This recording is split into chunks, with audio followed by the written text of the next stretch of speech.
Frères et sœurs, shalom. Je vous accueille à ce partage de lectures proposées à notre méditation en ce 24e dimanche du temps ordinaire dans l'année liturgique C. En effet, frères et sœurs, les lectures d'aujourd'hui nous introduisent dans la profondeur même du mystère de la croix glorieuse de notre Seigneur Jésus-Christ. C'est toutes les lectures proposées aujourd'hui, commençant par la première lecture où nous sommes fixés sur le récit du serpent de bronze qui a été perché par Moïse afin de ramener la vie à tout juif qui était mordu par le serpent. Ainsi, le peuple juif s'est récriminé contre Dieu, regrettant pourquoi il les a fait sortir d'Égypte. Et en punition, le Seigneur les livre à la morsure du serpent. Mais ce serpent de bronze, déjà qui était préfiguration de la croix du Christ, leur rapporte la vie. Mais aussi, dans la deuxième lecture, Saint Paul, s'adressant aux Philippiens, démontre comment le Seigneur Jésus-Christ, qui était de conditions divines, s'est abaissé. Il a accepté de devenir homme comme nous, mais pas seulement devenir homme, mais surtout d'être soumis à une mort dramatique, une mort honteuse. La mort de la croix, afin de nous gagner la vie.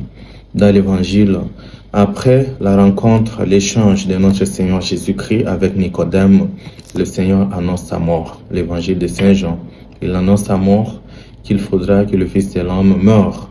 Et cette fois-là, la mort sur la croix. Frères et sœurs, le symbole de la croix, dans notre spiritualité chrétienne, catholique, depuis le début, a toujours été très significatif. La croix, c'est la voie par laquelle nous avons été sauvés. Il n'y a pas autre voie, la croix. Mais de l'autre côté, ça a aussi été un symbole de contradiction.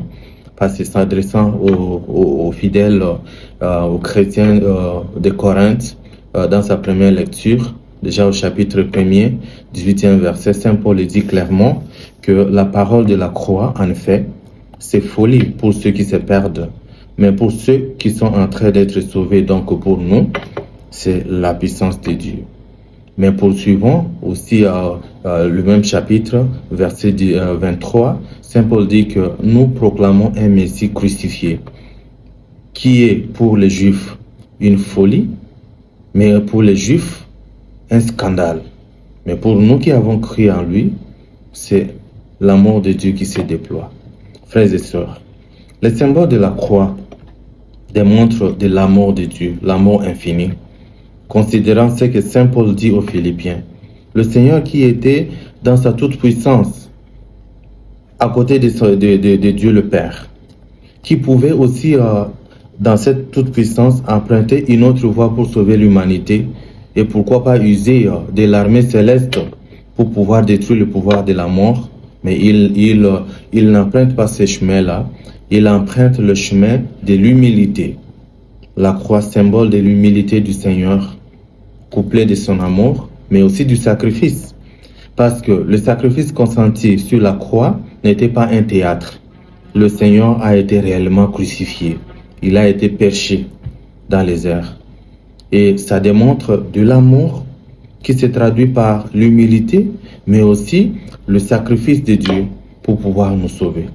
Ainsi, pour nous chrétiens aujourd'hui, quand nous regardons la croix, nous regardons notre salut, la vie que nous avons en abondance aujourd'hui. Cela nous rappelle et que nous devons préserver cette vie-là. Nous ne devons pas nous perdre davantage parce que le Christ a versé son sang sur la croix pour nous. Nous ne devons pas perdre cette vie-là.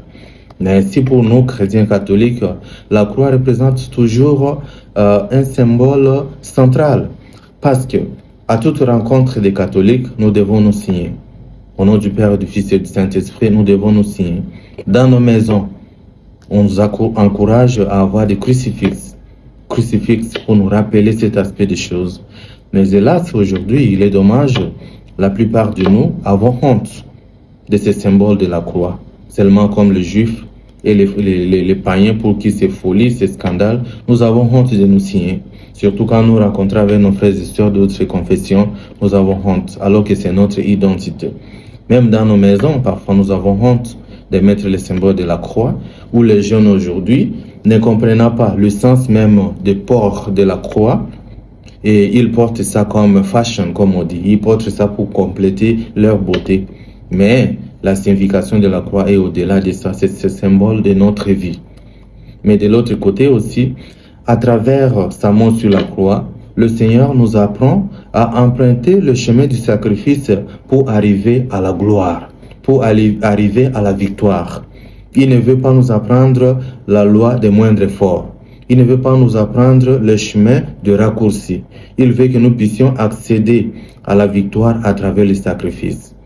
Il est temps aujourd'hui pour nous de comprendre que devenir riche n'est pas user d'un bâton magique. Nous devons nous investir. Nous devons consentir beaucoup de sacrifices pour arriver à ça. Il est temps pour nous jeunes de comprendre que pour avoir une vie meilleure demain, nous devons nous sacrifier. Nous devons avoir cette peine de nous asseoir au banc des études pour que notre lendemain soit bon. Mais aujourd'hui, qu'est-ce que nous voyons? Il y a des jeunes qui, pour amasser beaucoup de richesses, entrent dans des loges, dans l'occultisme, pour avoir l'argent facile. Beaucoup de jeunes filles, pour avoir l'argent facile, ne veulent pas s'investir dans les études, non plus dans le business. Elles veulent s'investir dans la dépravation des mœurs. Elles veulent se livrer aux hommes. Mais aussi, en tout cas, beaucoup se passe aujourd'hui où les gens empruntent la voie des moindres efforts. Le chemin de la gloire, le Seigneur nous apprend, il n'y a pas de résurrection sans le vendredi saint. Le chemin de la gloire, nous devons passer par le sacrifice, par l'humilité. Et ainsi, le Seigneur pourra combler nos efforts. Prions que le Seigneur nous aide et surtout que le Seigneur, vous, dans vos familles, partout où vous êtes, que le symbole de la croix soit protection pour vous. Amen.